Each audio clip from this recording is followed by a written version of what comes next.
इस वीडियो में हम कक्षा 6 हमारा अतीत पुस्तक का पहला अध्याय क्या, कब, कहाँ और कैसे, उसमें जो रशीदा बेटी का सवाल था कि इतने वर्ष पहले क्या हुआ ये हम कैसे जान सकते हैं, यानी 100 साल पहले क्या हुआ, 1000 साल पहले क्या हुआ ये हम कैसे जान सकते हैं। जो भी इतिहास में बीते हुए समय के बारे में बात लिखी है वो इतिहासकार ने किस बेस पर लिखी है, मतलब उन्होंने कैसे जाना कि इतने वर्ष पहले क्या हुआ। तो इसी के बारे में हम इस वीडियो के अंदर चर्चा करेंगे। तो इस वीडियो को पूरा अंत तक आपको देखना है। इस वीडियो को देखने के बाद आपको ये पूरा पार्ट पक्का याद हो जाएगा, इस बात की गारंटी हम लेते हैं। आपके दिमाग में छप जाएगा, बस आपको वीडियो को 2 से 3 बार पूरा देखना है। आप पूरी देखें और बाकी हमारे ऊपर छोड़ दें आपको याद कराना। तो देखें आप, ये अभी पार्ट 2 है, मतलब हमने अध्याय 1 की पहली वीडियो बना चुके हैं जिसमें आधा चैप्टर हमने पूरा कवर करा लिया था। पार्ट 2 है जिसमें आधा और बाकी है, वो पूरा हम इस वीडियो के अंदर कवर करेंगे, ठीक है ना। तो अगर आपने पार्ट 1 नहीं देखा है तो आप पार्ट 1 देख सकते हैं। कमेंट बॉक्स में आपको प्लेलिस्ट की लिंक मिल जाएगी, तो वहाँ से भी देख सकते हैं, या फिर आप पार्ट 2 पूरा देखने के बाद भी पार्ट 1 देख सकते हैं, कोई भी दिक्कत नहीं है, ठीक है ना। तो पार्ट 1 में हमने क्या क्या देखा था कि कैसे पता लगाएं। जैसे हमने इसमें देखा था कि अगर तुम मतलब रेडियो कल के बारे में जानना चाहते हो तो तुम रेडियो सुन सकते हो, टेलीविजन देख सकते हो, या फिर अखबार पढ़ सकते हो कि कल क्या हुआ था, ठीक है ना। तो अखबार पढ़ सकते हो तो उससे पता चल जाएगा, टेलीविजन देखेंगे तो उससे पता चल जाएगा, रेडियो सुनेंगे तो उससे पता चल जाएगा, ठीक है। और पिछले साल क्या हुआ था तो उसको जानने के लिए हम क्या कर सकते हैं, उस व्यक्ति से मिल सकते हैं जिसको पिछले साल का याद हो, ठीक है ना। तो उससे बात करेंगे तो हमें पिछले साल के बारे में पता चल जाएगा। पर बहुत पहले क्या हुआ था ये हम कैसे जान सकते हैं, तो आज इसी के बारे में हम चर्चा करने वाले हैं। यहाँ तक पार्ट का ट्रेलर था जो मैंने आपको पहली वीडियो में भी बताया था। पार्ट यहाँ से शुरू हुआ था आपका, ठीक है ना। ये सवाल को छोड़ दिया था उस समय फर्स्ट पार्ट में। एनसीईआरटी इस तरीके से लिखी गई है कि शुरू में आपको इंटरेस्टिंग चीज़ ऐसे ही उन्होंने सस्पेंस बिल्ड करने के लिए दे दी थी, ठीक है ना। सस्पेंस और क्यूरियोसिटी बिल्ड करने के लिए आपको दे दी थी, पर फिर पार्ट आपका शुरू हुआ और अब आपके सस्पेंस और जो क्यूरियोसिटी है आपकी कि इतने वर्ष पहले क्या हुआ ये हम कैसे जान सकते हैं, वो अब इस वीडियो में खुलने वाली है। तो देखें आप, हमने पहली वीडियो में ये देखा था कि अतीत के बारे में हम क्या क्या जान सकते हैं। फिर हमने ये भी देखा था कि लोग कहाँ रहते थे, ठीक है ना, और किस पीरियड में रहते थे, किस टाइम पीरियड में रहते थे, तो ये भी हमने पूरा जाना था। और आज लोग यात्राएँ क्यों करते हैं ये भी हमने देख लिया था। फिर हमने देखा था कि जो हमारे देश का नाम है इंडिया, जिसे हम भारत भी कहते हैं, तो वो नाम कैसे पड़ा, तो वो भी हमने ये पूरा अच्छे से समझ लिया था, ठीक है ना। अब हम आ गए हैं अपने मेन सवाल पर कि अतीत के बारे में हम कैसे जानें। तो समझे आप, अतीत की जानकारी हम कई तरह से प्राप्त कर सकते हैं। इनमें से एक तरीका अतीत में लिखी गई पुस्तक को ढूंढना और पढ़ना है, ठीक है ना। यानी अतीत में जो पुरानी पुस्तक लिखी गई है, जैसे आपको बता देते हैं कि समझो आपकी 1800 ईस्वी के अंदर अगर कोई पुस्तक लिखी गई, ठीक है ना, 1800 ईस्वी में कोई पुस्तक लिखी गई। अभी क्या चल रहा है, अभी 2022 चल रहा है, ठीक है ना। ये वीडियो आप 2022 में भी देख सकते हैं, 23 में भी देख सकते हैं, 24 में भी देख सकते हैं, 25 में भी देख सकते हैं। जब तक आपके पार्ट है तब तक आप ये वीडियो देख सकते हैं अपनी एनसीईआरटी में, ठीक है ना। और नॉलेज लेने के लिए भी आप इस वीडियो को देख सकते हैं, बहुत ही बेहतरीन तरीके से वीडियो बनाई गई है, ठीक है ना। इसमें इमेज भी आपके वीडियो में आ रही होगी कहीं कहीं, तो इससे आपको पक्का याद भी रहेगा। तो 1800 ईस्वी के अंदर समझो कोई पुस्तक लिखी गई, हमें 1800 ईस्वी के बारे में जानना है, तो हम 2022 के अंदर 1800 ईस्वी की पुस्तक को ढूंढ के और पढ़ सकते हैं, तो हमें 1800 ईस्वी के बारे में थोड़ा बहुत आइडिया लग जाएगा, ठीक है ना। जैसे अभी ये वीडियो बन रही है 2022 में वीडियो बन रही है, अगर कोई बच्चा इसको 2025 में भी इसको वीडियो देखेगा, मतलब 3 साल बाद भी इस वीडियो को देखेगा, तो वो जान सकता है कि 3 साल पहले क्या पढ़ाया जाता था, ठीक है ना। और ये वीडियो अगर 2118 में देखी जाएगी तो भी इतने वर्षों बाद भी कोई देखेगा तो उसको पता चल जाएगा कि 2022 में क्या पढ़ाया जाता था, ठीक है। तो ऐसे वो सब जने हम देख सकते हैं। अब तो ऑनलाइन वीडियो आ गई है तो उसमें डेट का भी हमें पता रहता है कि ओरिजिनल वीडियो है, ठीक है। ये पुस्तक हाथ से लिखी होने के कारण इनको पांडुलिपि कहा जाता था। पांडुलिपि किसे कहते हैं, जो हाथ से लिखी हुई है, ठीक है ना। तो अब देखें आप इसको पांडुलिपि को अच्छे से समझते हैं। अंग्रेजी में पांडुलिपि के लिए प्रयुक्त होने वाला शब्द है मैन्यूस्क्रिप्ट। किसे क्या कहते हैं पांडुलिपि को इंग्लिश में, मैन्यूस्क्रिप्ट।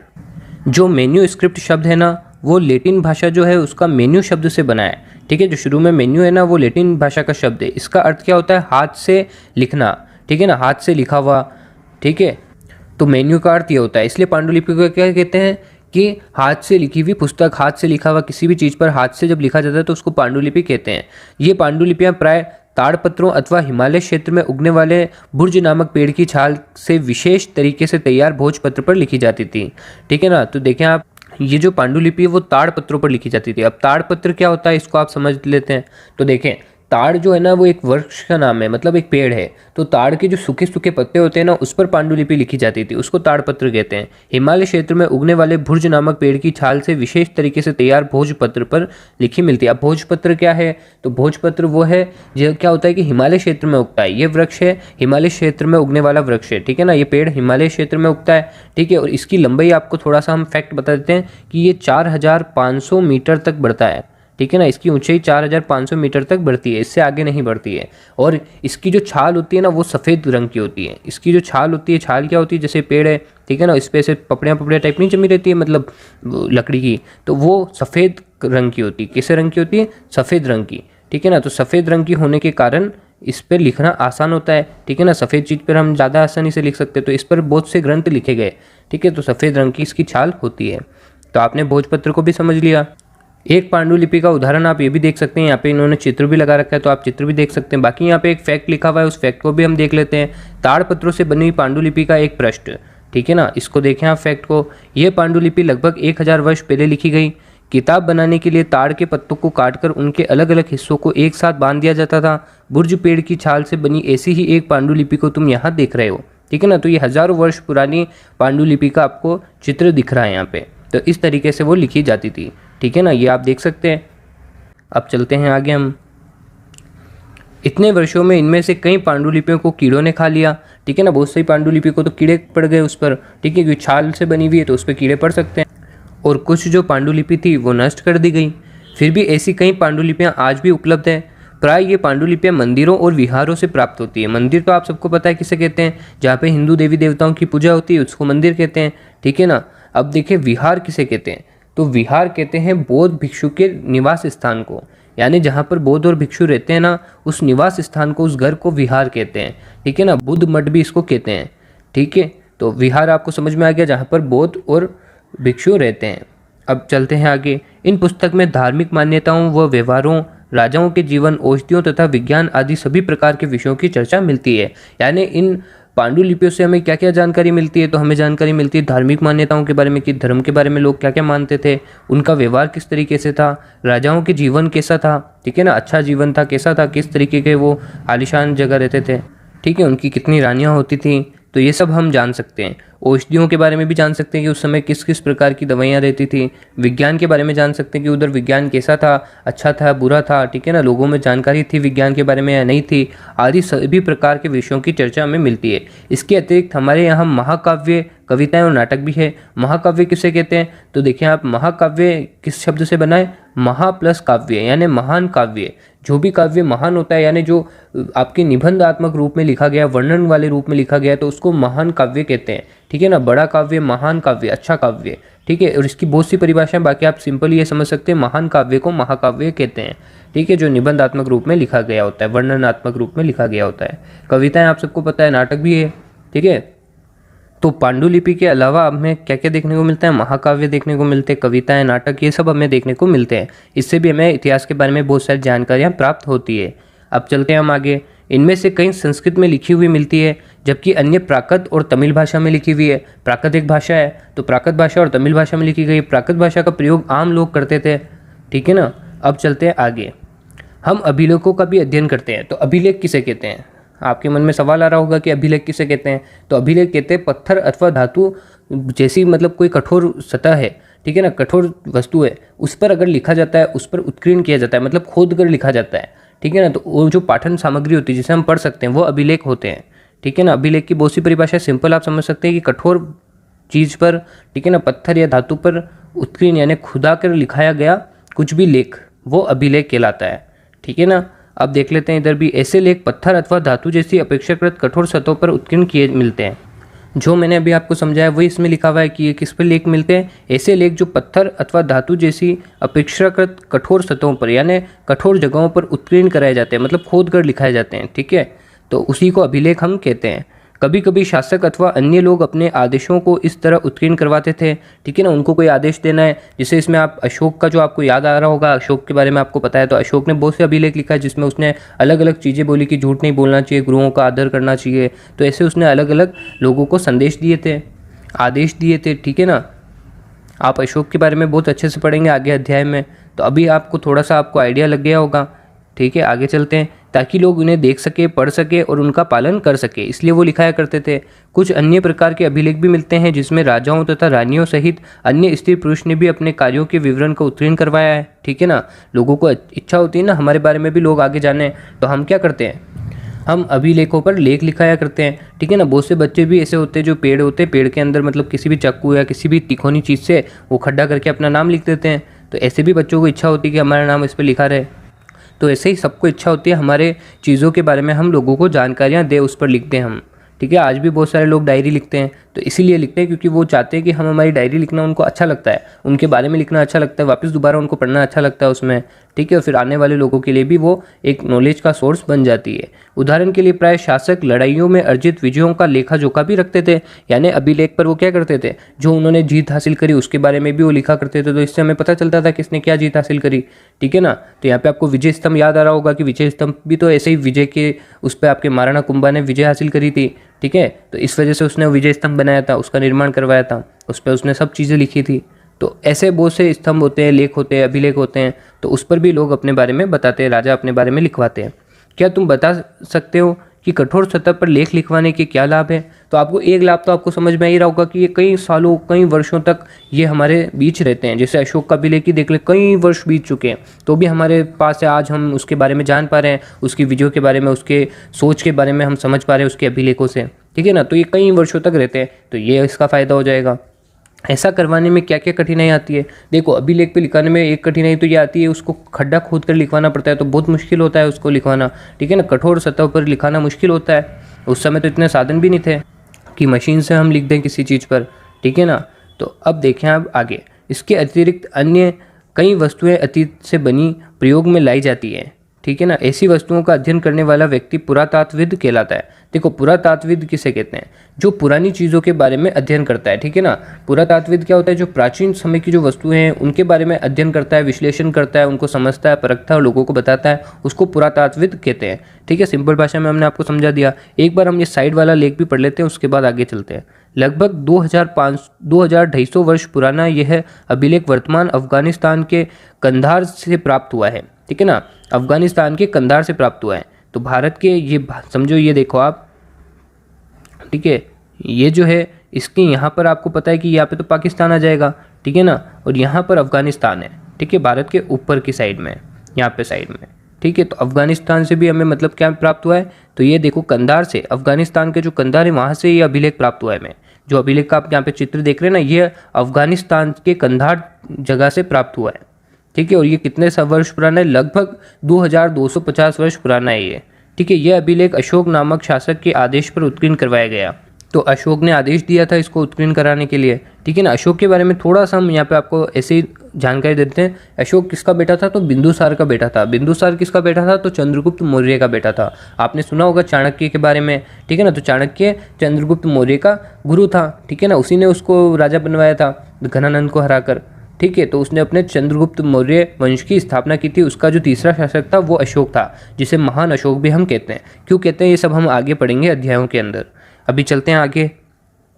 इस शासक के विषय में तुम अध्याय 8 में पढ़ोगे। ठीक है ना, अध्याय 8 जो इस छठी कक्षा का अध्याय 8 है ना, इसमें भी हम अशोक के बारे में अच्छे से पढ़ेंगे। जब हम कुछ लिखते हैं तब हम किसी लिपि का प्रयोग करते हैं। ठीक है, हमें कुछ भी लिखना है तो हम लिपि का प्रयोग करते हैं। जैसे अभी आप देखेंगे हिंदी में लिखा हुआ है। ठीक है ना, अभिलेख, तो ऐसे हिंदी में लिखा हुआ है ना, अ, भ, ल और ख, ऐसे मात्राएं भी लगी हुई। तो ये तो देवनागरी लिपि है। हिंदी में जो लिखा गया है ना, वो देवनागरी लिपि में लिखा गया है। तो ऐसे ही जो भी हम लिखते हैं वो लिपियों में लिखते हैं। लिपि अक्षरों अथवा संकेतों से बनी होती है। ठीक है ना, जब हम कुछ बोलते हैं अथवा पढ़ते हैं तब एक भाषा का प्रयोग करते हैं। ठीक है, हमें भाषा की आवश्यकता होती है किसी को अपने विचार बताने के लिए, तो बोलना पढ़ना इसमें भाषा की आवश्यकता होती है। ये अभिलेख इस क्षेत्र में प्रयुक्त होने वाली यूनानी अराइमेक नामक 2 भिन्न लिपियों अथवा भाषाओं में है। ठीक है ना, ये यूनानी और अराइमेक, ठीक है, अराइमेक और यूनानी 2 भाषाओं में ये अभिलेख लिखा हुआ है। ठीक है ना, ये कौन सी लिपि में लिखा हुआ है? तो 2 लिपि में लिखा गया है। ठीक है, तो ये इन 2 लिपियों के अंदर लिखा गया है, यूनानी और अराइमेक। ठीक है, यूनानी और अराइमेक 2 लिपि में लिखा गया है। 2250 वर्ष पुराना ये अभिलेख है और ये अफगानिस्तान के कंधार जिले से प्राप्त हुआ है और ये अशोक ने उत्कीर्ण करवाया था। ठीक है, तो आपने चित्र भी देख लिया और इसके बारे में जानकारी भी हमने देख ली। आगे चलते हैं। इसके अतिरिक्त अन्य कई वस्तुएं अतीत से बनी है और प्रयोग में लाई जाती है। ऐसी वस्तुओं का अध्ययन करने वाला व्यक्ति पुरातात्विद कहलाता है। जो हमने आपको बात करी थी, पुरातात्विद जो प्राचीन वस्तुओं का अध्ययन करता है, विश्लेषण करता है, उसको पुरातात्विद कहते हैं। पुरातात्विद पत्थर और ईंट से बनी इमारतों के अवशेषों, ठीक है ना, अवशेष जो पुराने समय मतलब दब जाते हैं, ठीक है, और फिर उसके अवशेष बच जाते हैं। मतलब समझो कि कोई मतलब कोई भी, जैसे हम आपको उदाहरण ले लेते हैं कि कोई बड़ा सा जानवर था, जैसे डायनासोर के बारे में हमें पता चलता है, तो डायनासोर के बारे में उसके अवशेष मिले हमें जमीन ज़मीन के अंदर से कई 100,000 वर्ष पुराने अवशेष मिले, ठीक है ना, तो उसके कुछ टुकड़े बच जाते हैं, हड्डी के टुकड़े बच जाते हैं, कुछ चीज़ें बच जाती तो उसको अवशेष कहते हैं, जो कई वर्षों पुरानी होती है।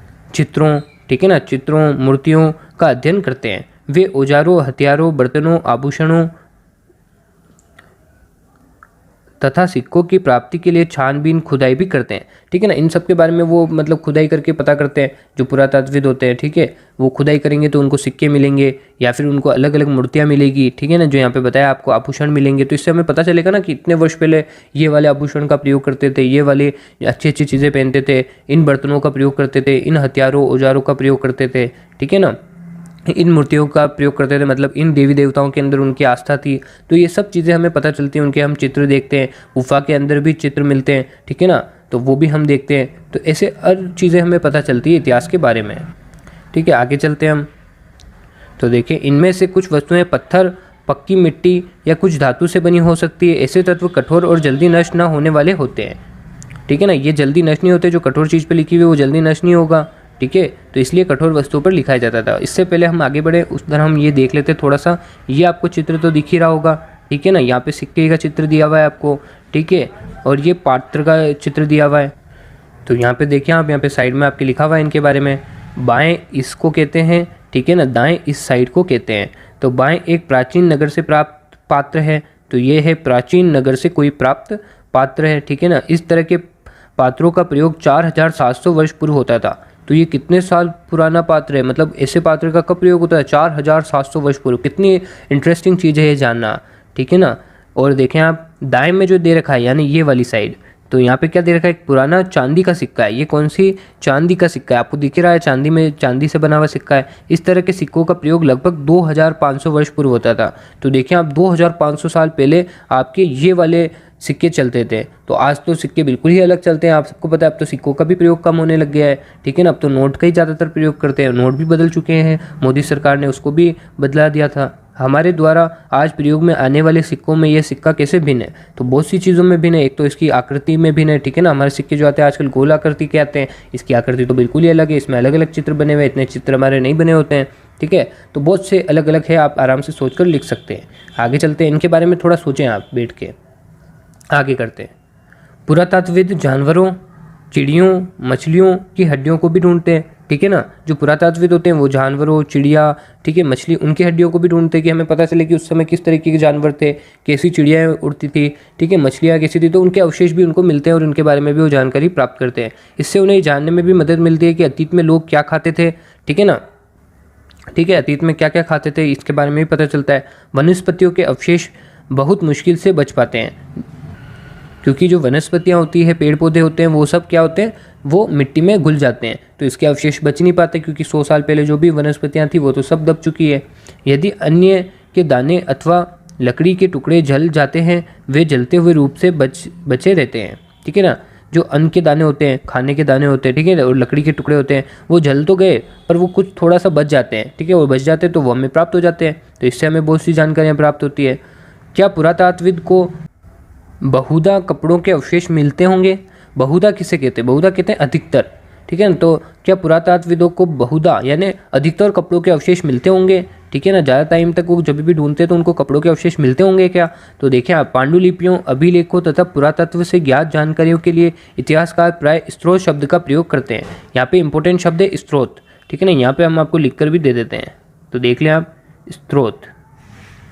तो स्रोत किसे कहते हैं? जो मतलब पुरानी चीज़ों, जानकारियाँ जो हमें प्राप्त होती है ना जिन भी वस्तुओं से, उस स्रोत कहते हैं, ठीक है ना।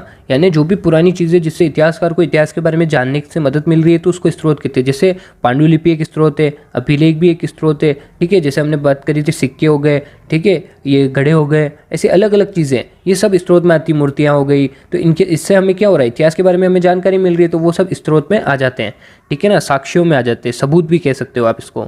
इतिहासकार उन्हें कहते हैं जो अतीत का अध्ययन करते हैं। इतिहासकार किसे कहते हैं? जो अतीत का अध्ययन करते हैं, ठीक है ना, जो पुराने समय के बारे में अध्ययन करके हमें बताते हैं। स्रोत के देखो, स्रोत के प्राप्त होते ही अतीत के बारे में पढ़ना बहुत रोचक हो जाता है।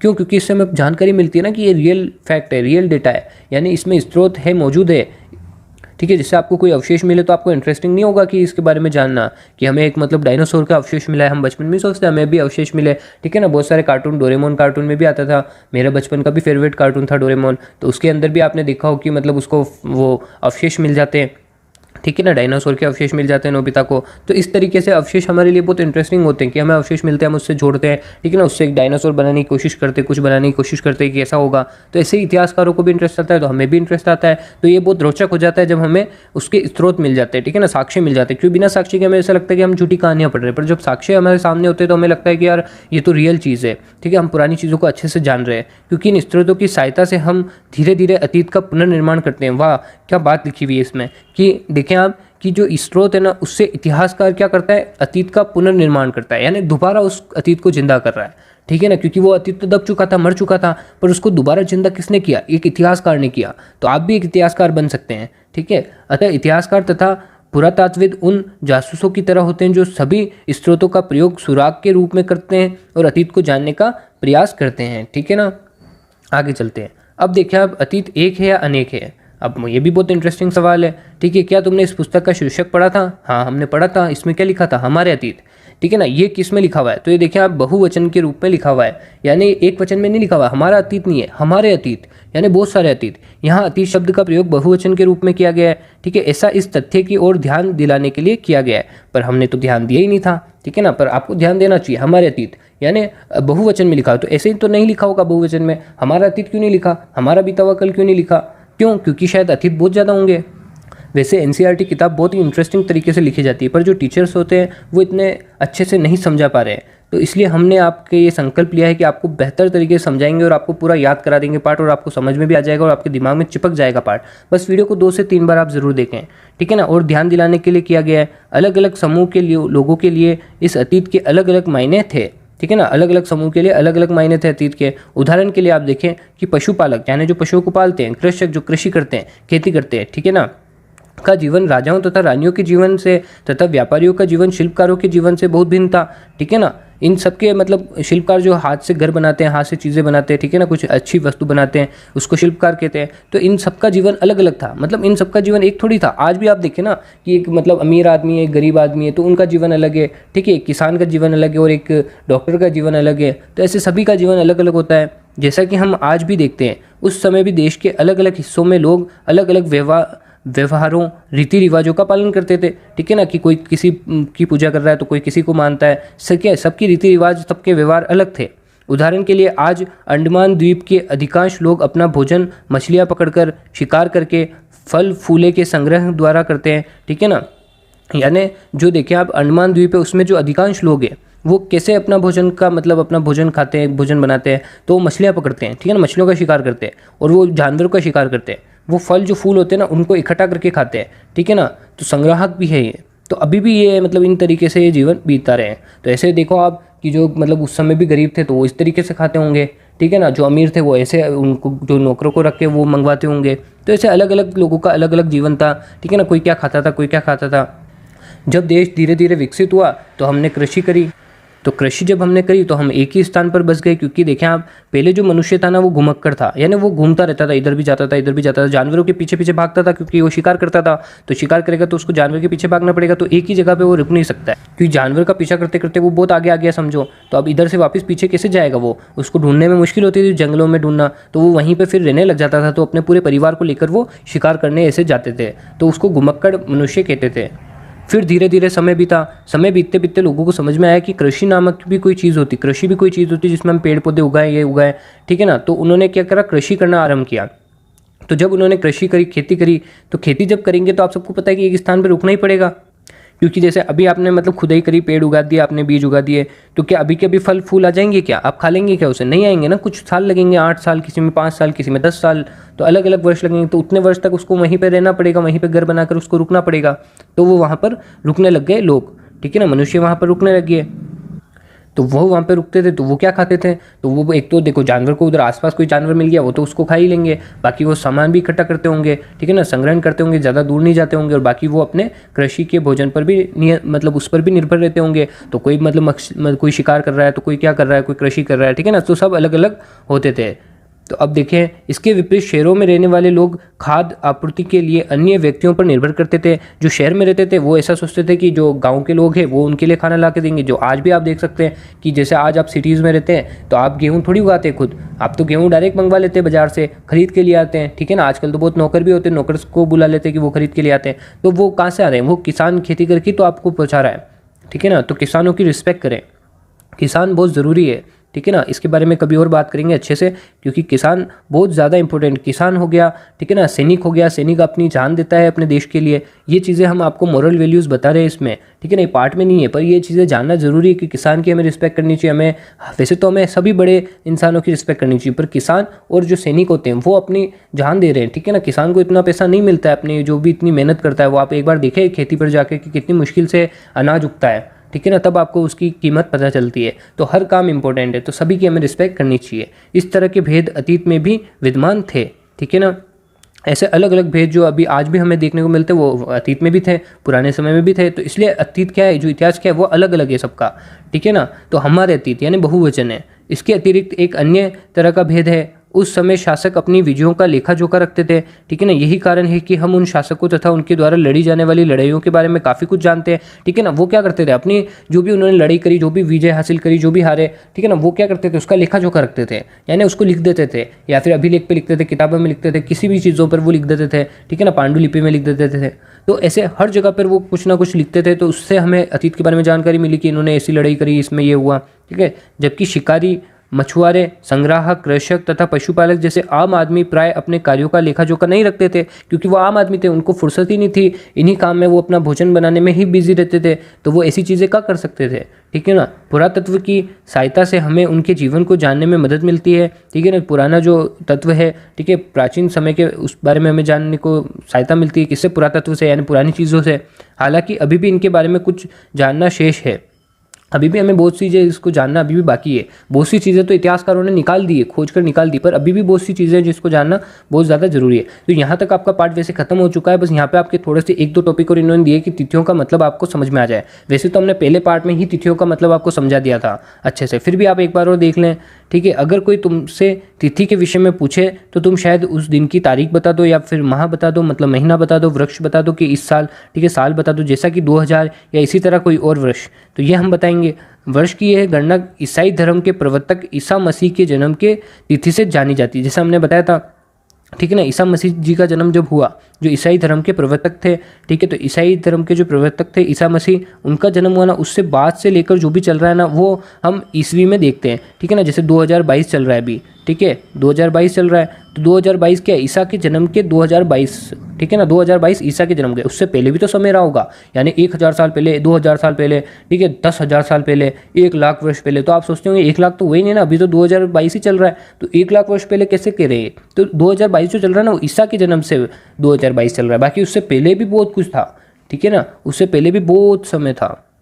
अतः 2000 वर्ष पहले का तात्पर्य ईसा मसीह के जन्म के 2000 वर्ष के बाद से, कि ईसा मसीह के जन्म को 2000 साल हो गए, तो 2022 अभी चल रहा है, तो 2022 वर्ष हो चुके ईसा जन्म के, ठीक है ना। ईसा मसीह जी के जन्म के 2022 साल हो चुके हैं। ईसा मसीह के जन्म के पूर्व की सभी तिथियों को ईसवी पूर्व लिखा जाता है, यानी ईसा से पहले, यानी ईसा के जन्म से पहले। यानी मैं बात कर रहा हूँ, देखो, अगर मैंने कह दिया 100 ईस्वी पूर्व, ठीक है ना, ई और ये मैंने लगा दिया ईस्वी पूर्व, तो 100 ईस्वी पूर्व लिखा, मतलब ईसा के 100 साल पहले।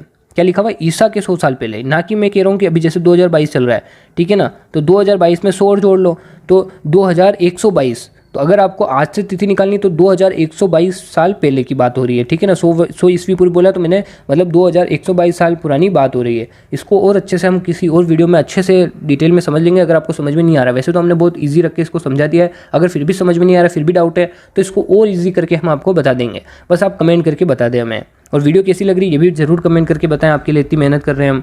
इस पुस्तक से देखो, इस पुस्तक में हम 2000 को अपना आरंभिक बिंदु मानते हुए वर्तमान से पूर्व की तिथियों का उल्लेख करेंगे, ठीक है ना। अब देखें आप, इतिहास और तिथियां, अंग्रेजी में बीसी, हिंदी में ईस्वी पूर्व, यानी जो ईस्वी पूर्व होता है, तो इधर तो बीसी आ गया, ठीक है ना। बिफोर क्राइस्ट कहते हैं, इसी को क्या कहते हैं? बिफोर क्राइस्ट, मतलब ईसा के पूर्व, ठीक है। कभी कभी तुम इस तिथियों को एडी भी लिखते हो, जिसका मतलब है एनो डोमिनी नामक 2 लैटिन शब्दों से बना है, ठीक है ना। तो ईसा जन्म के वर्ष से, ठीक है। तो ये देखो आप, बीसी और एसी, ठीक है। यहाँ पे समझो ईसा जी का जन्म हुआ है, ठीक है। तो इससे अभी जो भी चल रहा है ना, तो एसी में चल रहा है, यानी एनो डोमिनी, ठीक है ना, ईसा के जन्म के बाद। तो अभी तो 2022 चल रहा है, ठीक है। पुरानी जो भी बात की जाएगी ईस्वी पूर्व, तो वो इस जीरो से पीछे की बात की जा रही है। यहाँ बात करें तो बीसी और एसी का मतलब आपको समझ में आ गया, ठीक है ना, बिफोर क्राइस्ट और एनो डोमिनी, यानी ईसा के जन्म से पहले और ईसा के जन्म के बाद। तो अभी ईसा के जन्म के बाद 2022 साल हो चुके हैं, और उससे पहले की जो भी बात की जाएगी वो ईस्वी पूर्व में बात की जाएगी, ठीक है ना। यहाँ तक आपको समझ में आ गया है। बाकी इसमें और बता रखा है, इनके अलग अलग नाम बता रखे, इतना इंपॉर्टेंट आपके लिए नहीं है ये चीज़ें, ठीक है ना। जो आपको समझनी थी वो आपने समझ लिया होगा। अब देखते हैं, हम आगे चलते हैं। देखो, अन्यंत्र के बारे में भी थोड़ा सा आप जान लें। जैसा कि हमने पहले पढ़ा, अभिलेख कठोर सतहों पर उत्कीर्ण करवाए जाते थे। इनमें से कई अभिलेख कई 100 वर्ष पूर्व लिखे गए थे, ठीक है ना। सभी अभिलेखों में लिपियों तथा भाषाओं का प्रयोग हुआ है, ठीक है। जो हमने बात करी थी कि अलग अलग लिपियों में लिखे गए, भाषाओं में लिखे गए। समय के साथ साथ अभिलेखों में प्रयुक्त होने वाली भाषाएं और लिपि बहुत बदलाव आ चुका है। विद्वान का यह कैसे जान पाते हैं कि ये क्या लिखा हुआ है। यानी अब देखें कि मतलब पहले की लिपियाँ अलग थी, ठीक है, भाषा अलग थी, तो विद्वानों ने कैसे जाना कि मतलब उसमें क्या लिखा हुआ है। इसका पता अज्ञात लिपि का अर्थ निकालने की एक प्रक्रिया द्वारा किया जा सकता है, ठीक है ना। अज्ञात लिपि का पता कैसे निकालते हैं, तो देखिए आप, इस प्रकार की अज्ञात लिपि को जानने के लिए एक प्रसिद्ध कहानी उत्तरी अफ्रीका देश मिस्र में से मिलती है, ठीक है ना। जो उत्तरी अफ्रीका देश है ना, उसमें जो मिस्र है उससे मिलती है हमें इसके बारे में जानकारी कि कौन सी कहानी है वो, ठीक है। लगभग 5000 वर्ष पूर्व यहाँ राजा रानी रहते थे, ठीक है। 5000 साल पहले यहाँ पे क्या रहते, राजा रानी रहते थे। देखो, इस कहानी को पढ़ लेते हैं, फिर इस चीज़ को हम आपको अच्छे से समझाएंगे, ठीक है ना। आगे चलते हैं। देखें, मिस्र के उत्तर तट पर रोसेटा नामक एक कस्बा है, ठीक है ना। यहाँ से एक उत्कीर्णित पत्थर मिलता है जिस पर एक लेख लिखा है। 3 भिन्न भिन्न भाषाओं तथा लिपियों, यूनानी तथा मिस्री लिपि के 2 प्रकारों में है। कुछ अन्य विद्वान यूनानी भाषा पढ़ सकते हैं। उन्होंने बताया कि यहाँ राजाओं रानियों के नाम से एक छोटे से फ्रेम में दिखाए गए हैं। तो जो यूनानी भाषा पढ़ सकते थे, तो उन्होंने क्या बताया कि ये जो है इसमें क्या है, राजा और जो रानियों के नाम हैं उनका एक छोटे से फ्रेम में दिखाया गया है। इसे क्या कहते हैं, कारतूस कहते हैं। इसे क्या कहते हैं, कारतूस, ठीक है ना। जिसमें क्या है कि राजा रानियों के नाम को छोटे से फ्रेम के अंदर दिखाया गया है। ये यूनानी विद्वान को पढ़ना आता था, इसलिए उन्होंने बता दिया। इसके बाद विद्वानों ने यूनानी तथा मिस्री संकेतों को अलग बगल रखते हुए मिस्रो अक्षरों की समानार्थक ध्वनियों की पहचान की, ठीक है ना। उसके सेम मिलते हुए शब्द, मिलती हुई ध्वनियाँ, मिलती हुई मतलब उससे सिमिलर चीज़ों के बारे में उन्होंने जानकारी प्राप्त की। जैसा कि तुम देख सकते हो, यहाँ एल अक्षर के लिए शेर तथा ए अक्षर के लिए चिड़िया के चित्र बने हैं। देखें आप, यहाँ पे आप देख सकते हैं जो एल अक्षर है, ठीक है ना, ये शेर के लिए बना है, ठीक है ना। तो ऐसे ही आप देखें, ए अक्षर हो गया, ठीक है, ये चिड़िया के लिए बना हुआ है। तो ऐसे अलग अलग इन्होंने बताया, ऐसे संकेतों के बारे में उन्होंने पहचानने की कोशिश करी, ठीक है। आगे देखते हैं। एक बार जब उन्होंने ये जान लिया कि विभिन्न अक्षरों के किनके लिए प्रयुक्त हुए, ठीक है, जो विभिन्न अक्षर है वो कौन से चित्र का अक्षर किस अक्षर से मिलता हुआ बता रहे हैं, तो ये एक बार जो पकड़ में आ गया, तो फिर इसको आसानी से उन्होंने अभिलेखों को पढ़ सके। यानी देखो, जैसे ये लिखा हुआ है, ठीक है ना, तो उन्होंने एक दिमाग लगाने की कोशिश करी कि ये कैसे क्या लिखा हुआ है। तो उन्होंने देखा कि एल, हाँ ये हो सकता है इसका मतलब, ठीक है। इन्होंने ये ना मतलब अपनी गणना के अनुसार मन बताया। फिर उन्होंने एक बार इन ये जो है इनका संकेत इन्होंने देख लिया कि ये इसका मतलब ये हो सकता है, इसका मतलब ये हो सकता है। एक बार इसकी सारणी बन गई तो फिर तो पढ़ना ईजी हो जाएगा ना। जब इसकी सारणी बन गई और फिर आप समझो कि मतलब एल ए लिखा हुआ है, तो एल ए लिखा हुआ मतलब ये वाला चित्र और ये वाला चित्र दोनों साथ में बने, तो एल ए हो गया, तो हमें पता चल जाएगा फिर, ठीक है। तो एक बार इसकी इन्होंने वर्णमाला बना ली, फिर तो आसान हो गया। तो इसको समझने में उन्होंने बहुत समय दिया है इतिहासकारों ने। तो ये आपकी हमने पहला अध्याय पूरा कंप्लीट करा दिया है। पूरी किताब भी आपकी पूरी हो जाएगी, तो ये प्लेलिस्ट आपको कमेंट बॉक्स में मिलेगी, वहाँ से आप पूरी किताब इस शानदार तरीके से आप पढ़ सकते हैं। जिस तरीके से हमने आपको इस वीडियो में पढ़ाया, अच्छे से सिंपल भाषा में आपको पढ़ाया, ठीक है ना, बीच बीच में आपके चित्र भी आए, तो उसी में आपकी पूरी किताब भी कवर कर दी जाएगी, ठीक है। और वो पूरी किताब की आपको सारी वीडियोज़ मिल जाएगी आपको प्लेलिस्ट के अंदर। तो क्लास 6 हमारा अतीत की प्लेलिस्ट बनी हुई है, तो वो प्लेलिस्ट की लिंक आपको कमेंट बॉक्स में मिल जाएगी, ठीक है। पिन कमेंट में हमने दे रखी, ऊपर ही ऊपर कमेंट में आ जाएगी। तो वहाँ पर जब आप क्लिक करेंगे तो उस प्लेलिस्ट पर आप चले जाएंगे, तो वहाँ पर आपको सारी वीडियोज़ मिल जाएगी हमारा अतीत पुस्तक की, यानी इतिहास की, ठीक है। 6ठी कक्षा के इतिहास की पूरी सारी किताब मिल जाएगी। वैसे हम कोशिश करेंगे कि 6ठी से लेकर 12वीं तक का पूरा कोर्स आपके करा दें इसी शानदार तरीके से और बहुत ही आसान तरीके से, ताकि आपको याद भी हो जाए पूरा। बस आप वीडियोस पूरी देखें और ज़्यादा से ज़्यादा ग्रुप में शेयर करें और कमेंट करके भी बताएं और लाइक करके बताएं कि किसकी अच्छी लग रही है आपको। लाइक करेंगे तो हमें भी मोटिवेशन मिलता है। कमेंट करके आप बताएं कि वीडियो आपको कैसी लगी, आपके लिए इतनी मेहनत हम करते हैं, ठीक है ना। तो ये आप देख लें अब इनके आपको प्रश्न उत्तर के भी उत्तर चाहिए, यानी इन प्रश्नों के भी उत्तर चाहिए, आप चाहते हैं कि इनको भी हम सॉल्व करके आपको बताएं, तो आप कमेंट कर सकते हैं, तो इनका भी उत्तर की भी हम एक और वीडियो बना देंगे। Thank you for watching. मिलते हैं नेक्स्ट वीडियो के अंदर। कमेंट करके जरूर बताएं वीडियो कैसी लगी और शेयर करें ज़्यादा से ज़्यादा लोगों को।